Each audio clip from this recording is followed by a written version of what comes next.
ದಯಮಾಡಿ ಹೀಗೆ ಒಂದ್ಸರಿ ಕೇಳ್ಕೊತೀವಿ. ಇರೋಣ ಕಿಚ್ಚಬೇಡ ತಗೋ. ಮ್ಯಾಚ್ ಆದ್ಮೇಲೆ ಮಾತಾಡ್ತೀವಿ. ಮಾತಾಡೋದಕ್ಕೆ ಸ್ವಲ್ಪ ಅವಕಾಶ ಮಾಡಿಕೊಡಿ ಅಂತ ಎಲ್ಲರ ಹತ್ರ ಕಾಲು ಬಿಟ್ಟು ಕೇಳ್ಕೊಂಡಿರ್ತೀವಿ. ಮೊದಲನೇದಾಗಿ ಆಲ್ ದಿ ಬೆಸ್ಟ್ ಮ್ಯಾಕ್ನಿಗೆ ಟ್ರೈಲರ್ ಲಾಂಚ್ ಆಗಲಿ.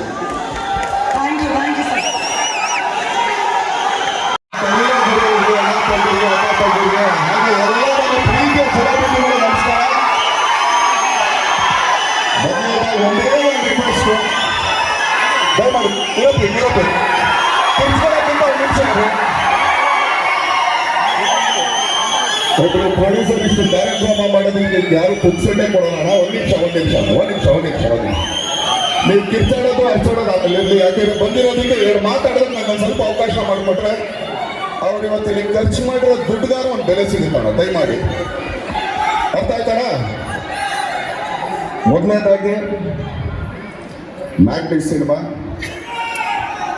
ಇದೇ ಏಪ್ರಿಲ್ 5ನೇ ತಾರೀಕು ಎಲ್ಲ ಚಿತ್ರಮಂದಿರದಲ್ಲೂ ಬರ್ತಾ ಇದೆ.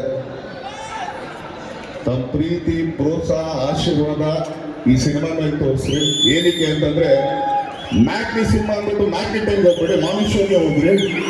ಯಾಕಂದ್ರೆ ಮಾರ್ಕೆಟ್ ಕಡೆ ಮ್ಯಾಗ್ನೆಟ್ ಮ್ಯಾಟಿಂಗ್ ಹಾಕ್ಬೋದು 7ವರೆಗೆ 4ವರೆಗೆ ಹೋಗ್ಬಿಟ್ಟಿರ. ಆಮೇಲೆ ಯಾಕೆಂದ್ರೆ ನೀನಾಸಂ ಸತೀಶ್ ಅವ್ರ ಬಗ್ಗೆ ಒಂದ್ ಹೇಳ್ಬೇಕು ನಾನು.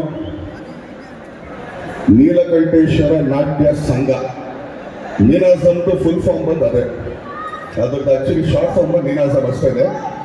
ಅಲ್ಲ ಏನಕ್ಕೆ ಅಂತಂದ್ರೆ ಅಲ್ಲಿ ಕಲ್ತಿದ್ದು, ಯಾಕಂದ್ರೆ ನಾವು ಅಲ್ಲಿದೆ ಸ್ಟೂಡೆಂಟು. ಸೊ ನೀವು ನಮ್ಮ ಸೀನಿಯರ್ ಸರ್, ನಮ್ಮ ಸೀನಿಯರ್ ಜೊತೆ ಸ್ವಾಮಿ, ನಾವು ಇನ್ನೂ ಜೂನಿಯರ್ಸ್ ಅನ್ನೋದು ಇಲ್ಲಿಂದ. ಸೊ ಅಲ್ಲಿಂದ ಬಂದವರು ಚಿತ್ರರಂಗದಲ್ಲಿ ಎಲ್ಲ ಥರದ ಪಾತ್ರಗಳು ಮಾಡಿಕೊಂಡು ಅದ್ರ ಮುಖಾಂತರ ನಾಯಕ ನಟರಾಗಿ ಇವತ್ತು ಈ ಸ್ಥಾನಕ್ಕೆ ಬಂದಿದ್ದಾರೆ ಅಂತಂದ್ರೆ ಆ ಜರ್ನಿ ತುಂಬಾ ದೊಡ್ಡ ಜರ್ನಿ ಅದು. ಯಾಕಂದ್ರೆ ಯಾರಿಗೂ ಸಿಗ್ದಿರೋದಂತಲ್ಲ, ಯಾವತ್ತೂ ಶ್ರಮ ಇರುತ್ತೆ. ಇವತ್ತು ಯಾವುದೇ ಒಂದು ವ್ಯಕ್ತಿ ಬೆಳೆದಾರೆ ಅಂತಂದ್ರೆ ಅದರಿಂದ ಶ್ರಮ ಇರುತ್ತೆ. ತುಂಬಾ ಈಸಿಯಾಗಿ ಬಂದ್ಬಿಡೋದಿಲ್ಲ, ಬಿಡಮ್ಮ ಬಂದ್ಬಿಟ್ಟಿದ್ರೆ ಇಲ್ಲ. ಆ ಜರ್ನಿ ಒಂದಿದೆ, ಅದಕ್ಕೊಂದು ಟ್ರಾವೆಲಿಂಗ್ ಇದೆ. ಅದರಲ್ಲಿ ಸೋಲು, ಗೆಲುವು, ಅವಮಾನ, ಅಪಮಾನ ಎಲ್ಲ ಪಡ್ಕೊಂಡು ಒಬ್ಬ ನಾಯಕ ನಟ ಆಗೋದಕ್ಕೆ ಇವತ್ತು ಮ್ಯಾಗ್ನೆಟ್ ಸಿನಿಮಾ ಅವ್ರು ಈ ಮಟ್ಟಿಗೆ ಬಂದಿದೆ ಅಂತಂದ್ರೆ ಅದರಲ್ಲಿ ಅವ್ರ ಶ್ರಮ ಇದೆ ಅಂತ ಎಲ್ಲರೂ ನೋಡ್ತಾ ಇದ್ದೀವಿ, ನಮಗೆ ಕಾಣಿಸ್ತಾನೂ ಇದೆ. ಸೊ ಅವ್ರಿಗೆ ಇದೇ ಥರ ಯಶಸ್ಸಿಗೆ ಅಂತ ಹಾರೈಸ್ತೀನಿ, ಹರಿಸ್ತೀನಿ. ಇದಾದ್ಮೇಲೆ ನಮ್ಮ ಬುಲ್ಬುಲ್ ಬಗ್ಗೆ ಬರಲೇಬೇಕು.